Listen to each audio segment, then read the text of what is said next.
Good afternoon. It's my pleasure to bring you JoyNews today. My name is Daniel Daze. Coming up in the bulletin, Sanitation and Water Resources Minister reveals sanitation has generally improved across the country. We get some details. Ghana Grid company staff give debtors 10 days to pay up indebtedness to the company or risk power cuts. President Akufo-Addo continues his tour of the Greater Accra region. We get the latest. And in business, Vice President's wife Samira Baumia calls for issues of unfair pricing in the share industry to be addressed as she launches the first World Share Expo in Accra. Stay with us for details.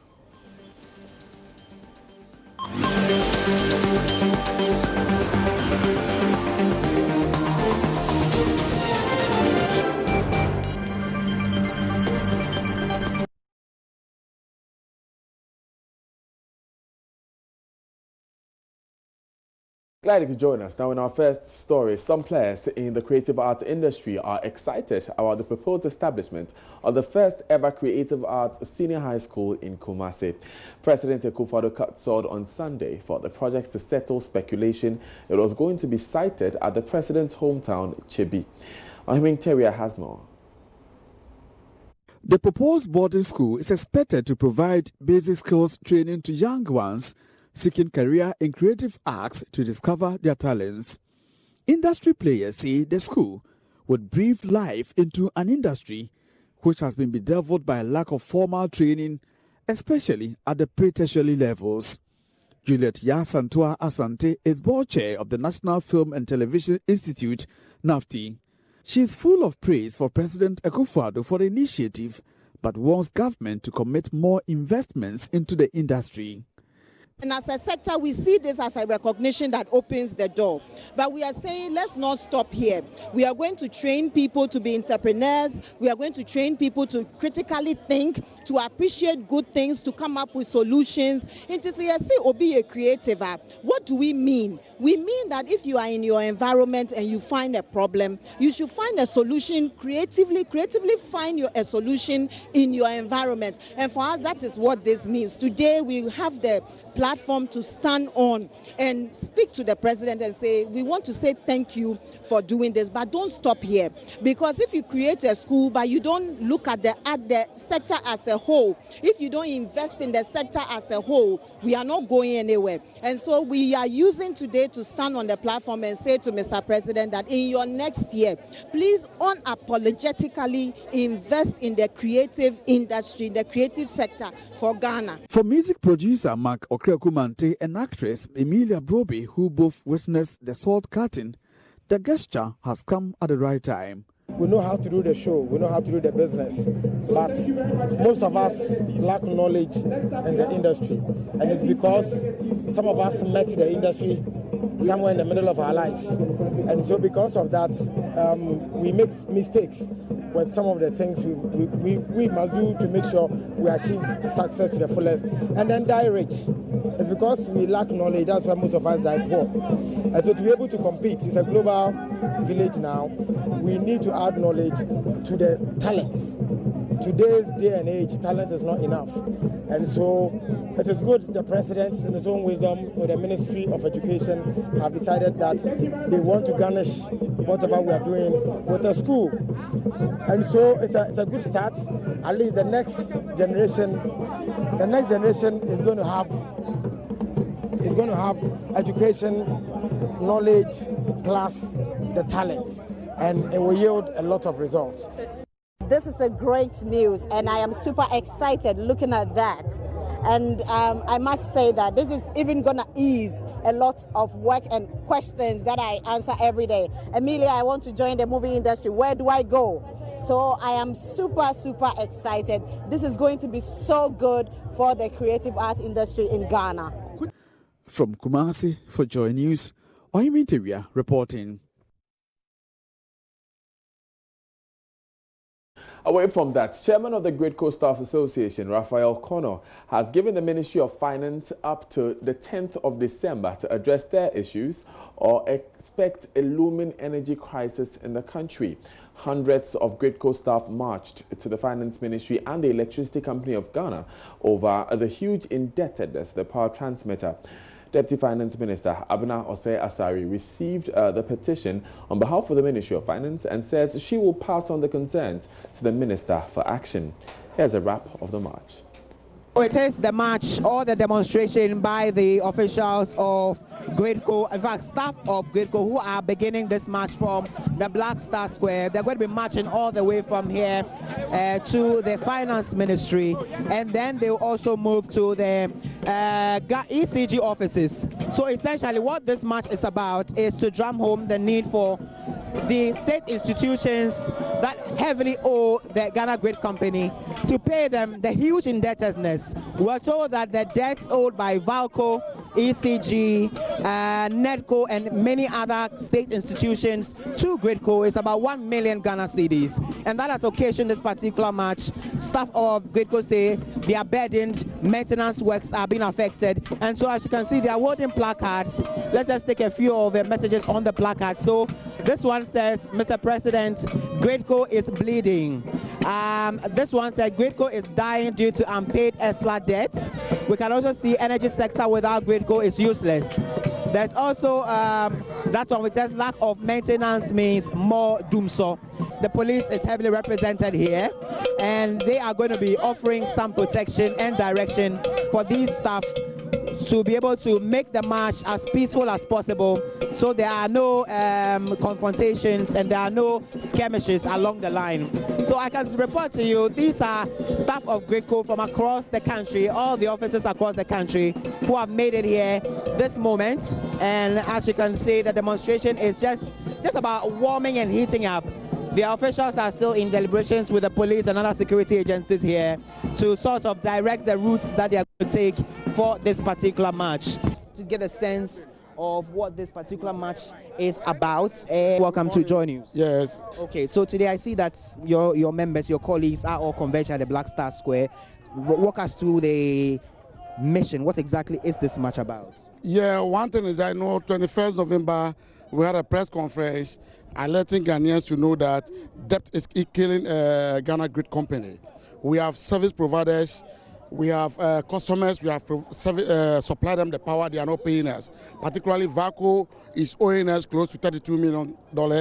ECG is owing us 607 million Ghana cedis, and NEDCO distribution company also is owing us 177 million Ghana cedis. And this is not helping us to do our accomplishment maintenance perfectly. You know, some of the installations were done in 1966. We need to change them. We have contracted some people to do the expansion for us. They have stopped. We have gone for commercial loans with commercial interest. We are not getting money to do the counterpart funding.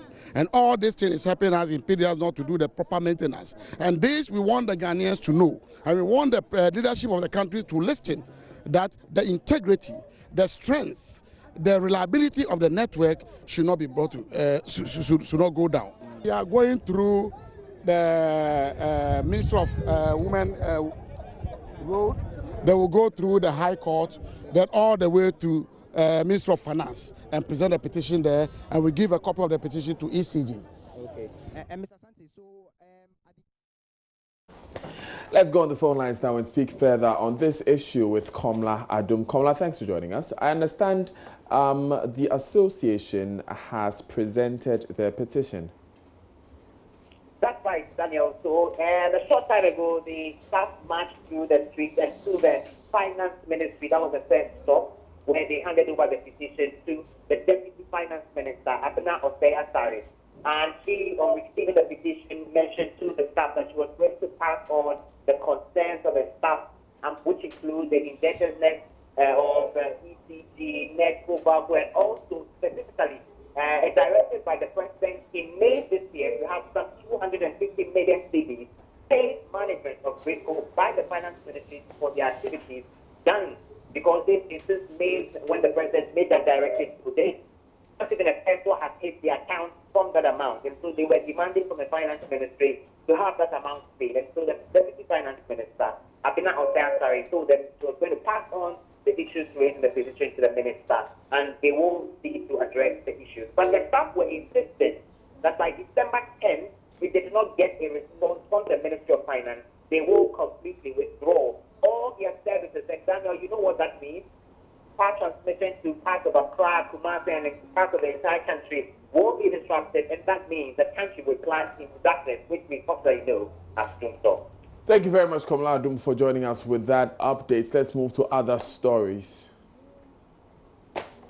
Now, government is lamenting a lack of investment in sanitation by the private sector. The Nana Addo-led administration, among others, declared a target of Accra being the cleanest city in Africa by 2020. At the launch of EcoBank's 1 million bin project and waste collection platform this morning, Deputy Minister for Sanitation and Water Resources, Michael Jatto, revealed more funds have been invested into waterworks than sanitation. He called on the private sector to gear up efforts in ensuring a cleaner Ghana. Even though government actually voted 246 million last year, this year, 2019, in our budget for WASH, the sector received the highest intervention by way of the provision of water from other bodies. And when you lump that together, our sector had the highest investment in terms of water, and we are still delivering. You talk about Damango water, we talk about Yendi water, and all the interventions underwater. So even though our budgetary allocation looks small, we're getting so much underwater. And I want to hasten to add that whilst we're getting so much investment underwater, we are not getting the same investment under sanitation. And the World Bank, per the World Bank research, with every 1 million investment in sanitation, the dividend is about $4. So by EcoBank investing $10 million, EcoBank is giving this country $40 million in assets. We want to take this advantage to encourage the private sector and the banks to actually come into this area. Because the best way for Ghana to survive is to look at our sanitation. By investing in the sanitation sector, we are solving our health problems, and we will do a lot as a country to grow our economy. So I will urge other partners, other banks to emulate the examples of EcoBank, so that at least when we invest in the sanitation sector, we will grow as a country. The president saying that Ghana, and for that matter, Accra, is going to be the cleanest city, impliedly means that the whole country must be clean. Meanwhile, sanitation has generally improved across the country, specifically Accra. That's according to the Sanitation Minister, Cecilia Dapar, as she reveals more communities and households have become open defecation free after steps taken by the ministry to supply homes with toilets to help end open defecation. The ministry had over some 10 weeks visited all Metropolitan Assembly in the Greater Accra region to assess the sanitation situation. The minister at the press briefing announced the assemblies who maintained a clean metropolis have been awarded by the ministry to encourage them to do more. Away from sanitation, over 2 million Ghana cards have been issued to qualified Ghanaians, and just about the same number of printed cards are uncollected. In all, over 4 million eligible Ghanaians have registered in 10 regions. The exercise has been carried out in so far. Though citizens are supposed to have the cards instantly upon registration, the National Identification Authority has been unable to deliver to expectation. Executive Director Prof. Ken Ajimang Etefa has been explaining the delay at a media briefing in Kumasi ahead of start of registration in the Ashanti region. Nane Aljima has the details. Presently, only 566,000 cards of applicants registered nationwide are yet to be printed. Professor Atifua explains. The technical system is designed to be so sensitive as to consider your application as suspicious.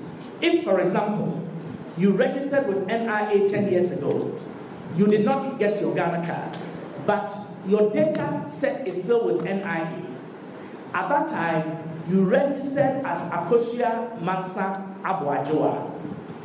Yeah, you have since married and become Akosua Mansa Ofori. But you have not gone through any proper legal name change process. Then you go to NIA. When you register, your biometrics will conflict with your biography. The information about you, that is biographic, name, date of birth, place, all those things, the name will be different from the biometric data that has been captured. And the system will identify your application as suspicious and send it into adjudication. Such a person, your card will not be issued, it will not be printed even, until we have gone through a complex system of adjudicating the matter to be certain that you are indeed the only person who is before us submitting yourself for registration. Some applicants whose card printing was deferred are yet to collect them. Professor Atifua again. Then there are people who have also, whose cards have been printed, but who have not been issued with a card. Either because after they registered, they moved on, they traveled, or their cards have been printed and we have called them and they have not been able to come, or we have not called them and therefore they have not been able to come and get their cards. Meanwhile, some trained staff for the job have failed to perform to expectation. Professor Atifua spells out measures to deal with the situation. I have dismissed staff members who were not present at registration center. If it comes to our knowledge, we take disciplinary action against them. But those who abandoned ship, they didn't work. Only workers deserve their wages. Those who don't work don't deserve their wages. But we are not going to fire them for leaving the center. We've trained them with your money and my money. And we need them to work. Where they are, take for example the Commissioner for Oaths. Very expensive to train by the Judicial Service, not by NIA. Then you take all these operators and technicians. It's cost a lot to train them. If someone says, oh, when I got there, they may give a flimsy excuse, and I'm not endorsing it or condoning it, but I'm just saying that it will be too costly to take extreme disciplinary action of that kind. But they are paid a daily wage. So if you don't turn up for work, then you don't get paid for the day. Registration in Ashanti region is expected to commence on the 11th of December and end on the 8th of January. Nana Ojima reporting. Now, where Korle Klottey MP Dr. Zanetta Rawlings has called on government to quicken the implementation of the Disability Act. Reading a statement on the floor of the House in commemoration of this year's International Day of PWDs, Dr. Rawlings tasked government to ensure public facilities are made accessible to persons living with disabilities, as well as the expeditious passage of the legislative instruments operationalizing the law. Kwesi Parker-Wilson joins me with more from Parliament. Kwesi, what more has Dr. Rawlings been saying? So the point is that the Act even established a National Disability Council. Now, the council was to monitor the activities of PWDs and ensure that at least they are comfortable, including public officers being accessible to persons living with disability. But unfortunately, the councils have not been resourced, so they can't even work. And again, children who are PWDs are also being discriminated against.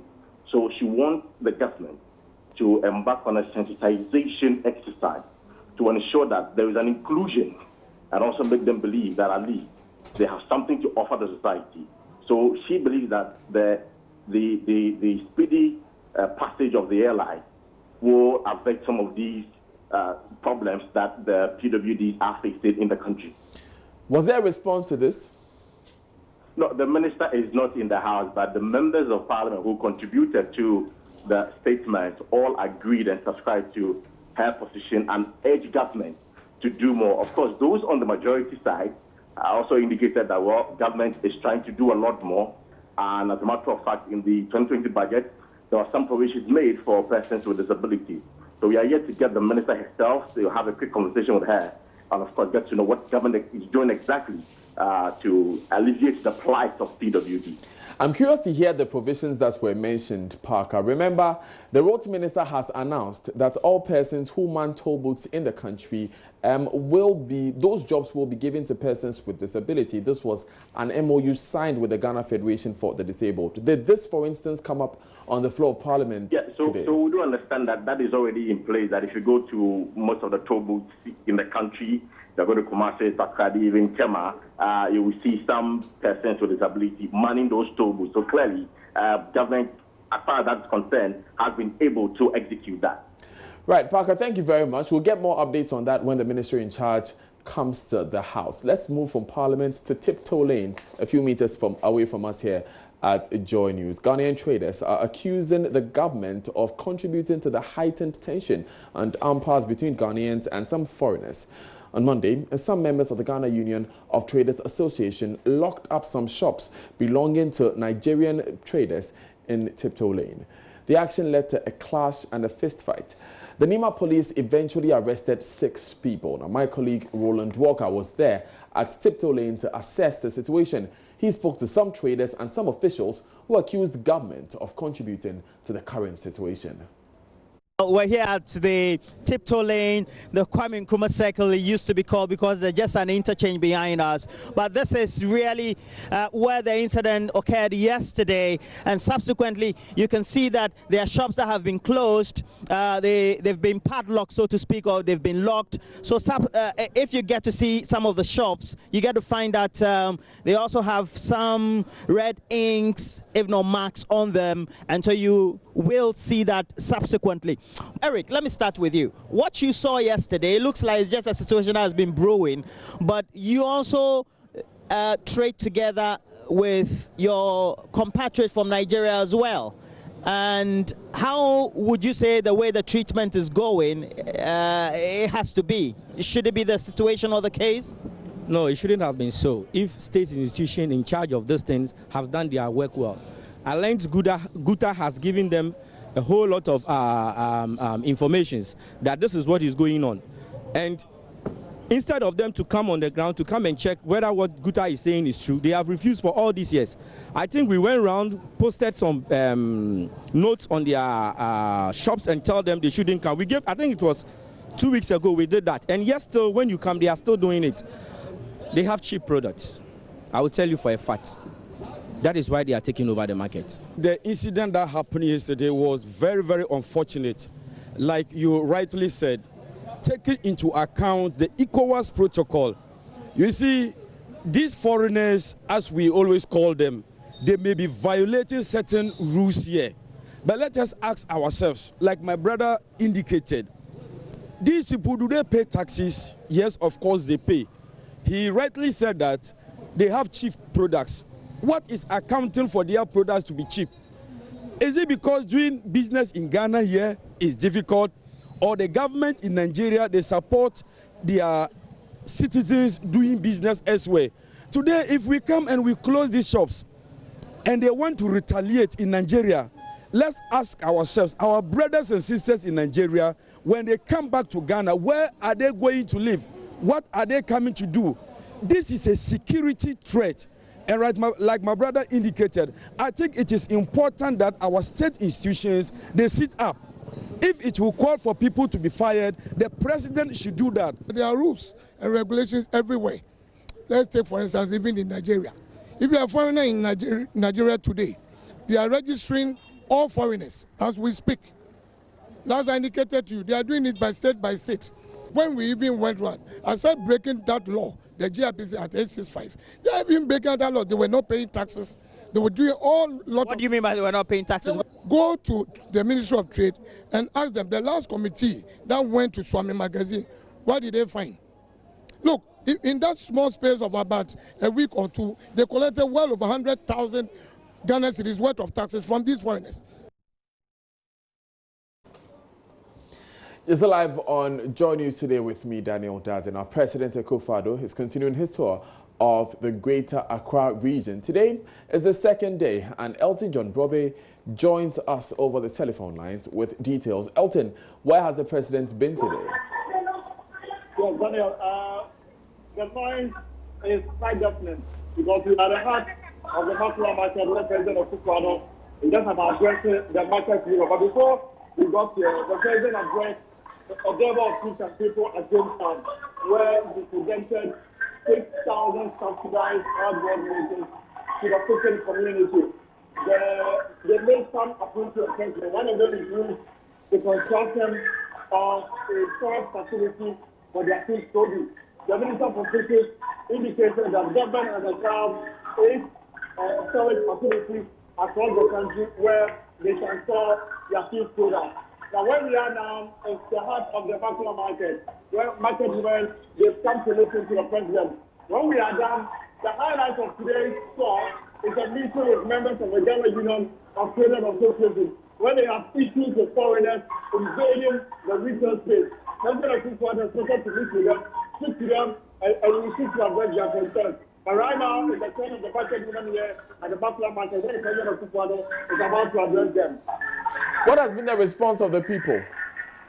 Well, I mean, clearly they are happy to see their president.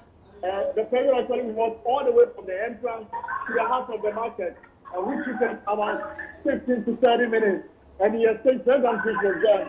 Now, they are waiting to get what the president has for them as far as the development of the nation is concerned. But one issue that has dominated the president, speak everywhere we see in the fact that they must want to protect the senior institutions and not be the ground for. But for the people, growth has been the message to the president, which according to them is a major concern for them across the capital of Accra. Thank you very much, Elton John Brobe, for those updates. We'll come to you when there are more.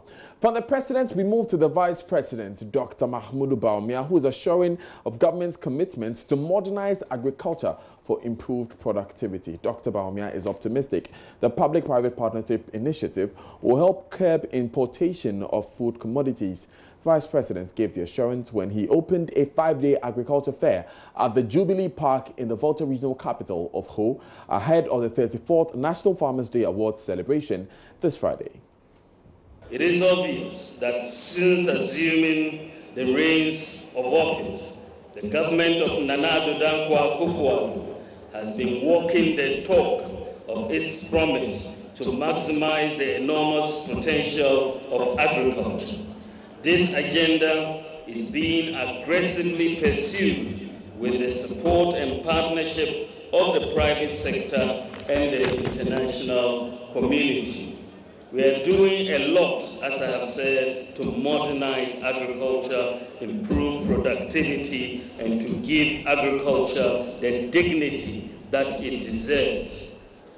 It is not surprising that in the last 2 years, Ghana is amongst the fastest growing economies in the world.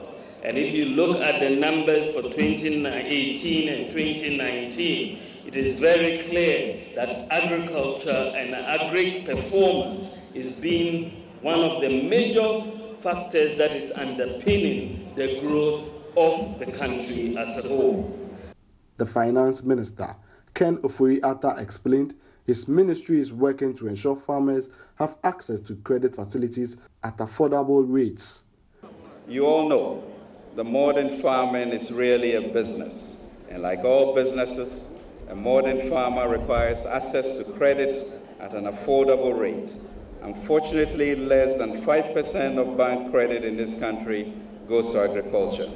A big part of the reason for this is a high level of risk perception of agriculture by the banks. While agriculture expects at the Ministry work with farmers to lower production side risks, we at Finance with the Bank of Ghana are working with banks such as Agric-Develop ADB Bank to lower their risk perception and increase their willingness to lend to agriculture. We are doing this principally through the Ghana incentive-based risk-sharing system for agriculture lending, GESAL. GESAL provides guarantees to banks when they lend to agriculture. This lowers the risk that banks associate with such lending and therefore makes them more willing to lend and also at their lower interest rates. The Minister for Agriculture, Dr. Owusu Efriye Akoto, indicated efforts are being made to furnish farmers with the appropriate resources to enhance their productivity. We are consciously creating a paradigm shift by moving away from the traditional mindset of subsistence agriculture to making agriculture a commercially viable enterprise. The agenda is to reap the full benefits of agriculture by unlocking all opportunities. Strategic objectives include increasing yields of our stables, that is the productivity gains, diversify our crops to generate more foreign exchange for our country, promoting livestock production and supporting farmers through the provision of modern farm equipment and machinery suitable for smallholder agriculture. We are also providing improved extension services through capacity building to ensure that agriculture responds to the needs of the times. The Volta Regional Minister, Dr. Archibald Lecha, therefore urged the citizenry to identify agriculture as a business venture. Dr. Chairman, distinguished ladies and gentlemen, as a people, we need to begin to change our perception of undertaking farming as a culture and venture into it as a business. When we do that, we will be able to meet our full food requirements to feed our citizens and industries as well as for export. In addition, we will not only be eliminating poverty, but also be heading towards the achievement of accelerated growth and development and the creation of jobs for our unemployed youth, in line with government's agenda for creating prosperity and equal opportunities for all. The 5-day agricultural fair is expected to serve as a platform to showcase emergent farming technologies and bring together industry players to exploit new opportunities. Reporting for JoyNews, Fred Kwame Asari. It's live on JoyNews today with me, Daniel Daze. Up next is business, where the Vice President's wife, Samira Baumia, is calling for issues of unfair pricing in the share industry to be addressed as she launches the first World Share Expo in Accra. Daryl Kwao has more details.